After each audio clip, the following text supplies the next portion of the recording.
The Bahamas Tonight. The Northern Edition starts now.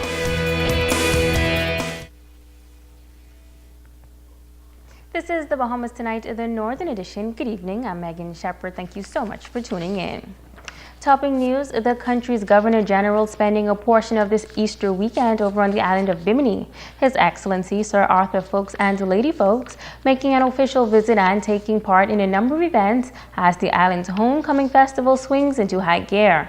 This morning, the Governor General spoke at a special assembly at the Louise McDonald School, telling students that Bimini has always been a magnet, attracting famous persons from all around the world who fell in love with the island because of its special qualities. He entreated the students to ensure that this legacy continues.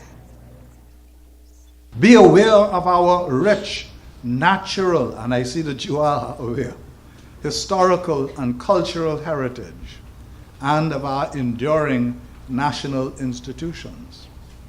Our forebears came from all over the world, from Europe, mostly from Africa, and some from faraway Asia.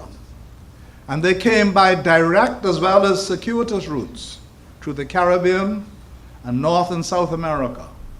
They were diverse in color, race, creed, and ethnicity. But today, we are one people with a distinct identity among the nations of the world.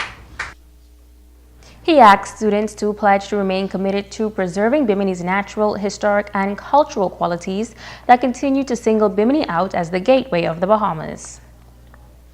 Let us pledge to learn more about and to cherish our national institutions, through which the will of a free people is expressed and through which we are governed by consent.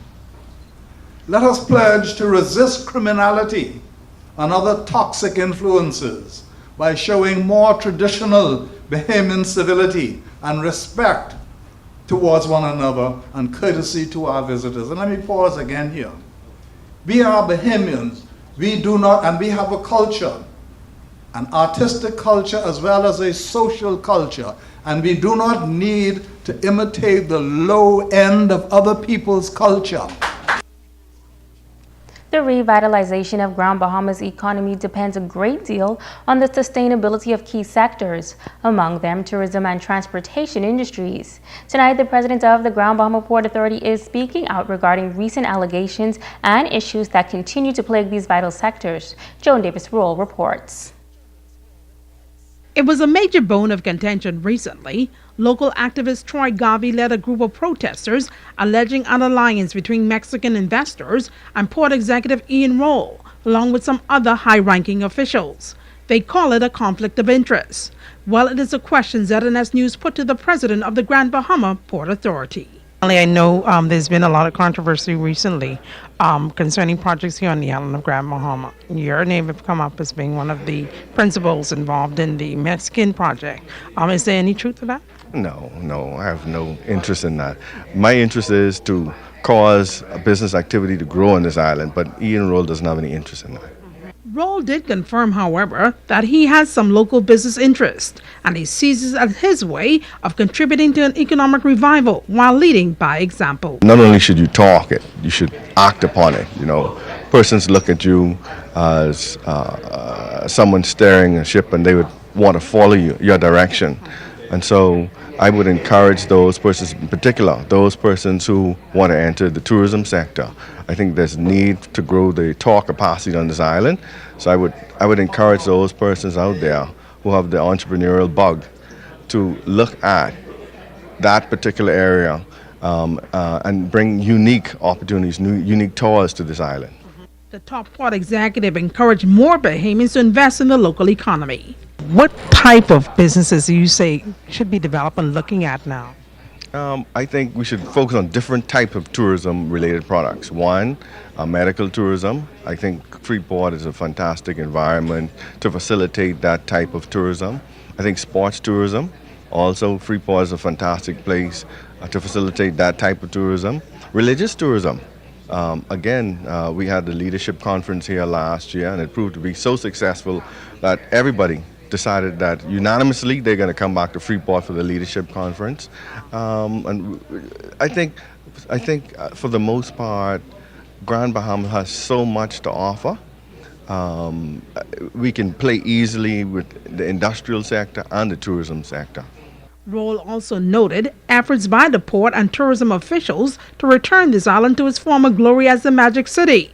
He also addressed the transportation woes here on Grand Bahama. I would like to encourage all persons in the transportation arena, though, to actually do their part, go out there, sell themselves.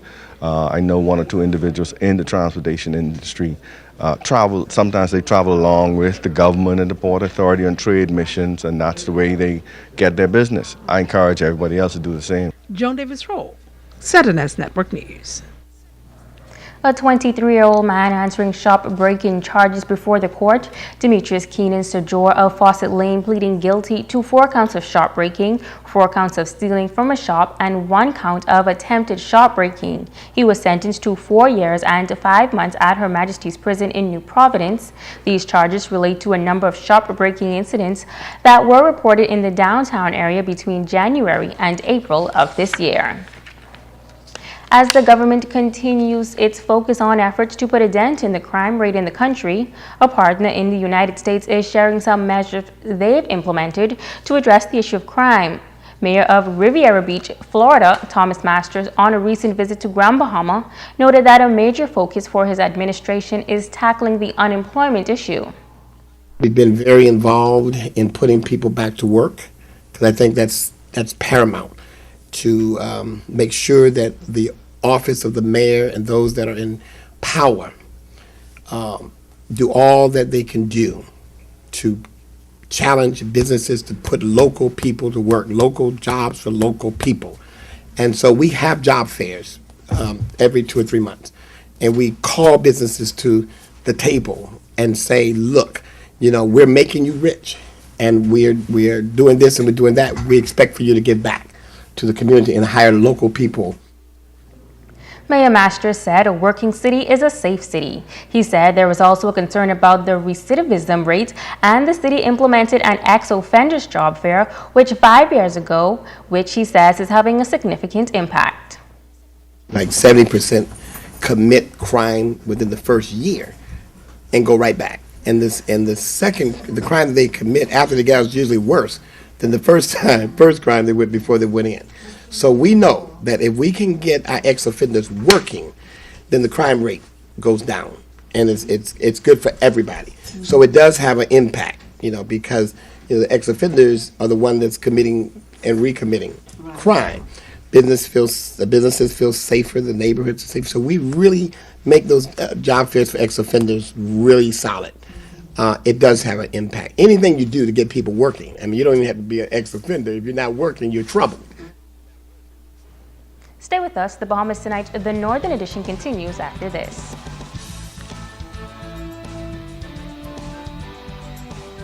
Bringing news that matters to you. You're watching the Bahamas Tonight, Northern Edition. The Grand Bahama Health Service is pioneering a Northern Bahamas Regional Health Summit on Grand Bahama. The theme, Making Healthcare Commitment, moving from talk to action.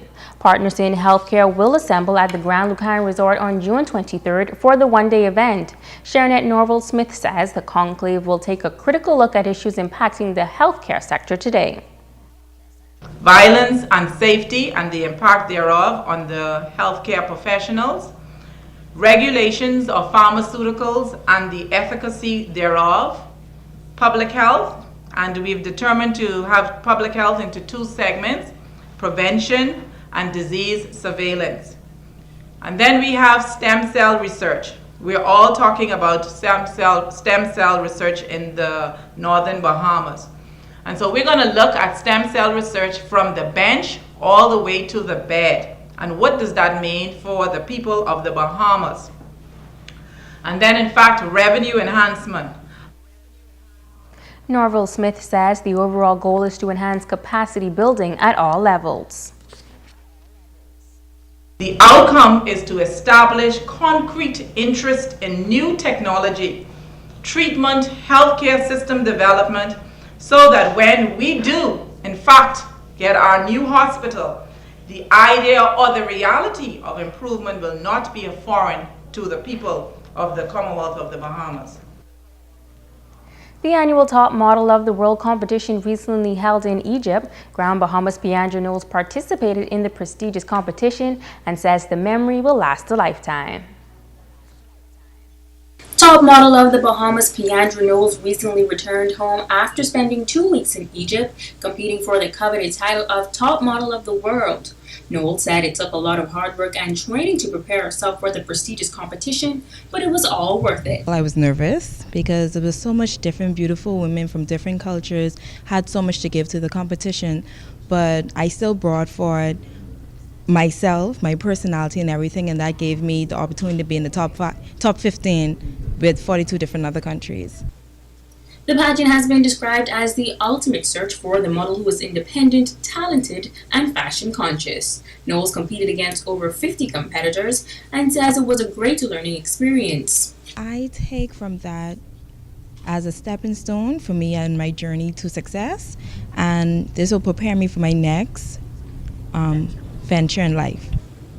Director Willamette DeVoe says that Knowles was an excellent competitor and has some advice for other young ladies interested in the world of pageantry. If they have the desire to do it, they have to be disciplined. I have had a great ride, what I say, with Piandra. Discipline, hard work, that's what pays off. You just don't think you're going to come, get a crown, and after you get the crown, you sit around. That is not the purpose. Your purpose is to go out there, and for that ring, your yearly ring, you have to work hard. It's not all about getting the gifts. Piandra placed in the top 15. She says she's not sure what's next for her, but this is not the end of her pageant career. 10 schools battling it out for the Best in Science Award. After cramming for over 6 weeks, it came down to the final two, Bishop Michael Eldon Anglican High School and the Jaguars of St. George's. Minister of Education, the Honorable Jerome Fitzgerald, and Deputy Director of Education, Sandra Edgecombe, watched as both schools went head-to-head for the Science Award. It was a hard-fought battle with St. George's coming out on top. Corey Scott spoke on behalf of the St. George's team, who were in celebration mode. Our performance here tonight was just amazing. After weeks and weeks of preparation, we managed to pull through, which was the end goal, and we managed to do it. So I'm really proud of my team, and it was all a collective effort. It wasn't one person that outshined the other. We all put in equal work. The Bishop Michael Eldon team were not put off by the loss. Team members David Ferguson and Gabrielle Moss say they worked hard and are pleased with their overall performance. They warn competitions that BMES will be back next year for the title. I'm actually really relieved it's over, to be perfectly honest. It gave me the opportunity to go back over fundamentals I did in grade 11 because I don't do physics or biology anymore.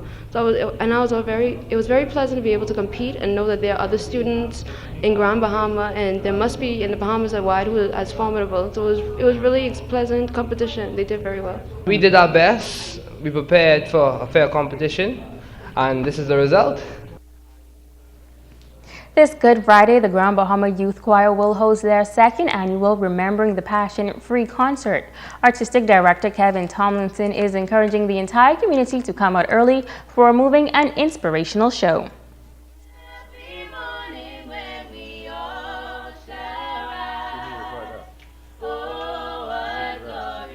Grand Bahamian community to our second annual Remembering His Passion concert. It's a free concert for the community that will be held at the Church of the Ascension down there in Tino Beach. The focus of this concert is to focus on the life and times of our Savior Jesus Christ and to really bring home the message of the cross and the purpose for this season. Choir members are very excited for their big performance. They say they have put in a lot of time and energy into preparations, and they are looking for a packed house on Friday evening.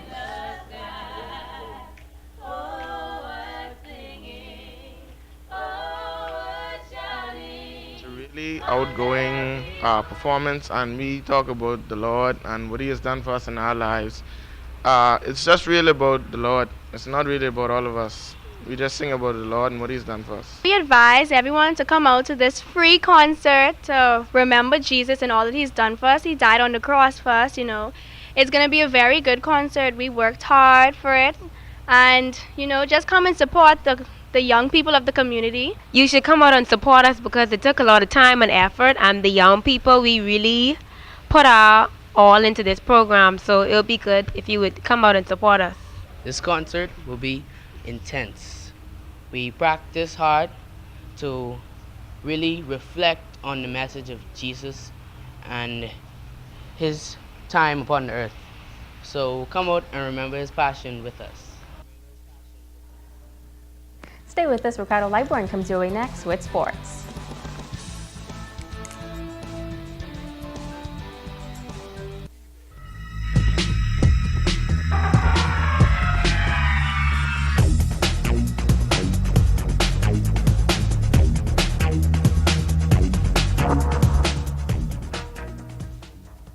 You guys just make sure you are safe. Wow. The settlement of West End will be jumping this weekend with softball and basketball. Reason? It is called the annual Easter Festival. The West End Easter Softball and Basketball Festival will start on Friday at the Coca-Plum softball field. That's down there in West End at the primary school. Well, the weekend committee is excited about the planned events. Carolyn Vanjie Ferguson says it's all based around the family. The rivalry on and off the basketball court will be high and exciting.